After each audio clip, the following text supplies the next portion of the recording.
Paano ba tayo mag-cash out mula sa Shopee Pay Commission to GCash account? Sundan nyo lang po ito step by step. Open Shopee Pay, Shopee account, click me.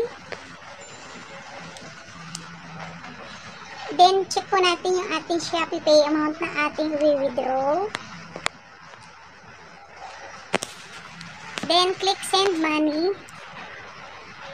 Pagkatapos po natin maklik yung send money, i-click po naman natin ang next ay other account. Doon po sa other account, may pipil upan po tayo dito. Be careful po sa pag-fill up kasi once na na-fill up na po natin yung GCash account natin, number, baka po magkamali tayo. Check po natin kasi once na send na po yan, hindi na po natin mababawi. Sayang naman yung ating commission pag nagkamali tayo, di ba? Double check nyo na lang po before click nyo po yung next. So, kapag okay na po, click nyo lang po yung next. Then,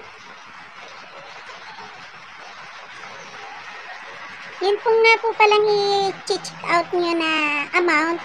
For example po, 500 pesos. Hindi po nyo ilalagay yung exact amount na 500. Kasi po, mayroon po tayong fee na 15 pesos. So, kung ang i-withdraw nyo po ay, kung ang pera po nyo sa Shopee Pay ay 500, ang i-withdraw nyo lang po ay 485. Kasi yung 15 pesos, ay fee po yan. So, equivalent to 500 po yun.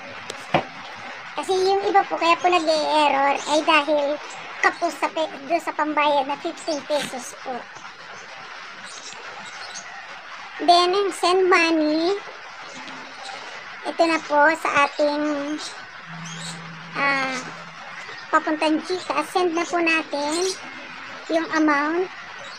Ang pera ko po dito sa aking Shopee Pay ay 500. So, ang pinli ko po ay 485. So, 15 pesos ibayad. So, magiging total 500 din po yun.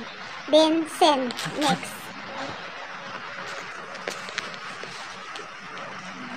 Madali lang pong mag-withdraw. Sundan nyo lang po ito. At dapat po connected na yung inyong GCash account bago kayo mag-cash out dito kay Shopee Pay. I-connect nyo muna yung inyong GCash account.